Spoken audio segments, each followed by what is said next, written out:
You're listening to Skeptoid. I'm Brian Dunning from Skeptoid.com. Seeking the Soviet Battle Mole. The year was 1964. The place was the Ural Mountains in the Soviet Union. Under leaden skies, the crew of 5 climbed aboard the gigantic vehicle, which looked something like a dark metal cigar, 35 meters long and 3 meters in diameter. Its nuclear reactor, borrowed from the newest class of Soviet nuclear submarines, hummed to life. Soon the mighty machine leapt forward and appeared to collide catastrophically with the face of a mountain, but instead, it seemed to melt right into the rock, using the nuclear reactor's extreme heat to literally melt its path into the mountain. It disappeared into the solid surface like a snake into its burrow. The team of engineers and military officers on hand ran over and stared into the gaping hole, its sides of hot glass glowing orange. The rear end of the mechanical marvel could just be seen disappearing into the dark as the glass hissed and steamed and cooled. The first test of the Soviets' so-called underground boat had been a success. At least it was according to the story. The star of their underground boat program was the vehicle they nicknamed the Battle Mole, and which the Americans termed a subterrane, descended from the Latin for underground. Whether it ever existed is a big question, given that there's basically one single apocryphal story, found reproduced in books and on mostly Russian-language websites, comprising the entirety of the evidence for it. We'll have a more detailed look at that story in a moment. But first, we should be clear on what we're talking about here. Most everyone is familiar with the tunnel boring machine, or TBM, used around the world for applications such as subterranean roadways, and first developed during the 1800s. These are great big machines, assembled in place, with a great big cutter head with dozens of disc cutters to break away the rock, then transport the debris backwards along conveyor belts and into carts or trucks for removal. Some simultaneously install concrete support plates as they inch forward. The entire machine is on hydraulic legs and jacks that both move it along and keep forward pressure on the cutting head. Conversely, a subterrane, in concept anyway, is a self-contained vehicle with independent mobility. Its crew can jump in, drive around underground wherever they want, jump out, and do it again tomorrow. It's a real autonomous vehicle, not a great clunky machine that has to be assembled and disassembled at job sites. How independently mobile was the Battle Mole? Well, following the success of the first test already described, a subsequent test was contrived. This time, the vehicle managed to travel 10 kilometers at what was described as great speed, through all different types of geology, solid rock, broken rock, sand and gravel, melting each into a solid and incredibly strong tunnel wall, leaving no debris behind it. But then, disaster struck. The accounts say that the vehicle exploded in a thermonuclear fireball, deep underground, vaporizing its commander, Colonel Semyon Budnikov, and the rest of his crew. The tunnel was thoroughly collapsed by the catastrophe, so no attempt was ever made to find the vehicle's remains, and the program was effectively terminated at that point.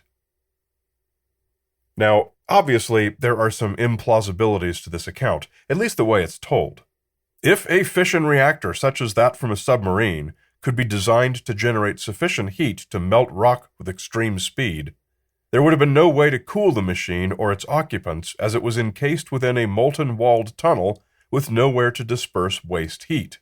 It's physically impossible for the material melted from the tunnel to simply vanish and not fill the tunnel behind the vehicle. And, of course, the big one, although a fission reactor can certainly melt down, it has no mechanism to generate any explosion other than a steam explosion. Fission reactors have nothing in common with a device capable of triggering a thermonuclear explosion. However, this is not a case where we just wave our hand and dismiss the story as simply made-up science fiction. We can be absolutely assured that the Soviet nuclear subterrane was, at the very least, an absolutely serious concept. How? Because we know that it was an absolutely serious concept at the United States National Laboratories during the Cold War. There are literally hundreds of published papers available at the U.S. Department of Energy's Office of Scientific and Technical Information, most of them created at Los Alamos in the 1970s. One design is for a small coring device called a geoprospector, a hollow tube a mere 300 millimeters or 1 foot wide. Made of either molybdenum or tungsten to withstand the 2,000 Kelvin heat of its 100 kilowatt electric heating elements at its leading edge, it would melt its way into the rock at half a millimeter per second and extrude a glass-encased sample core at its aft end. A number of small-scale subterranes of this basic design were built and successfully tested. Another design, dubbed the subsaline, was intended for use on the Moon to create tunnels shielded from radiation for human habitation and transportation. Like the geoprospector, it was an uncrewed machine, but like the battle mole, it was powered by an onboard nuclear reactor. 5 meters in diameter, its 134 individual melting elements would be heated by liquid metal circulating from the onboard 400 megawatt reactor. Its design speed was to tunnel 80 meters per day. The melted rock would be used in 2 ways, to create a solid glass lining for the tunnel and to create other, quote, useful forms, such as building materials, which would be extruded out the back of the machine as it goes. The largest design concept was a 6-meter machine that would have been something of a cross between a subterrane and a TBM. Nuclear-powered, this one melted and cut using the kerf technique, meaning only the outer edge of the circular cutting head used heat from the reactor to melt the rock. This melt was used to form the glass lining. The rest of the rock was removed by conventional mechanical cutters, similar to a TBM, and the material was crushed into a slurry and piped out the back. There are other reports covering the use of rock melting for creation of storage tunnels for nuclear waste, for accessing geothermal energy, for lining boreholes with glass far less expensively than conventional lining, for running underground power transmission lines, and other applications. But nowhere in any of these hundreds of documents produced by the Los Alamos subterrane program was there a single design for a crewed vehicle, or a weaponized subterrane of any sort, or of anything that was magically free of the problem of debris removal, or of anything that moved freely through the rock at speeds useful for transportation or battle. So here's what we have. First, solid proof that subterranes were being taken seriously by the United States during the Cold War, which makes it a safe bet that their Soviet counterparts were doing the same. Second, we have an urban legend about a successful Soviet subterrane that blew up. Urban legends aren't proof of anything, especially ones that are full of so many implausible elements. So we are faced with a perfectly plausible question. Were the Soviet battle moles ever actually real? Even the Russian language literature is very thin with information about the Soviet subterranes. Those that are discussed bear little resemblance to the American designs. They were enormous mega-machines, more like underground tanks than scientific instruments. They rode on mighty tank tracks, and the concept drawings show giant conical drill heads at the front, like something from a Jules Verne novel. There's no mention of them using reactor heat to melt the rock, only conventional cutter heads. The earliest Soviet design was from the 1930s, the product of the engineer Alexander Trebelev, and is where the term underground boat came from. Driven by a single operator, the boat was powered by electrical cables pulled behind it. Its application was to go deep, drive around until it found an oil deposit, pulling a pipeline behind it all the way. Trebelev's prototype never made it more than 12 meters before breaking down, and the project was abandoned. After World War II, Nikita Khrushchev took a keen interest in developing exotic systems. The Soviets had captured German plans for a subterrane called the Sea Lion that was never built, intended to take a crew of 5 under the English Channel, tunnel right underneath any target they chose, and plant a giant bomb. It was completely impractical, but with the advent of nuclear reactors in the 1960s, Khrushchev took another look at it.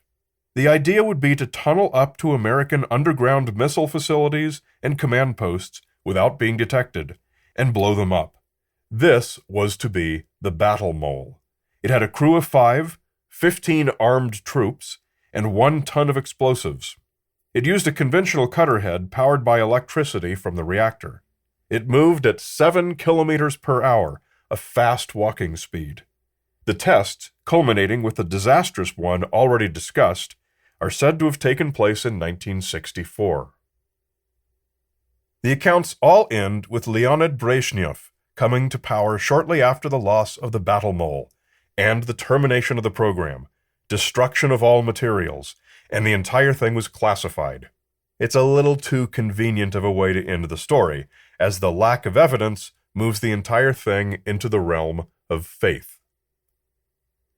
And faith is where the entirety of the Battle Mole story remains.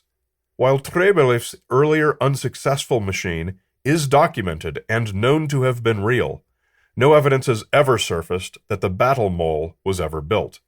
We already know that even today's best TBMs cannot come anywhere remotely close to 7 kilometers per hour, and any preliminary testing done by the Soviets would have taught them the same thing. The American nuclear submarine designs didn't come anywhere close to that speed either. Nothing about the Battle Mole was practical. Its original iteration in Russian language, pulps, gave it a conventional mechanical cutter head, and its later American-style heating element to melt into the rock only appears in a few modern Internet articles written after the Los Alamos submarine program could inspire imaginative authors. Given that storytellers have been free to take liberties of that magnitude with it, and given that the story ends with an assurance that no evidence will ever be forthcoming, we can rest assured that it probably never existed. A final note is the Battle Mole's total lack of similarity to the American designs from Los Alamos. Realistically, we would expect Soviet intelligence to have learned about the submarines, and we'd also expect them to attempt something similar. Whatever testing the Americans did, it's obvious that nobody cuts tunnels like this today. We don't know why the melting technique didn't catch on. Probably its problems didn't justify any efficiencies it may have had.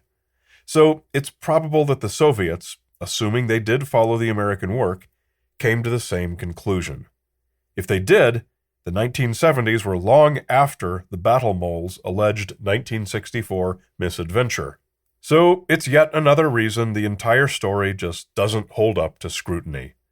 Enjoy a good piece of Jules Verne-style fiction for what it is, but don't mistake it for historical fact.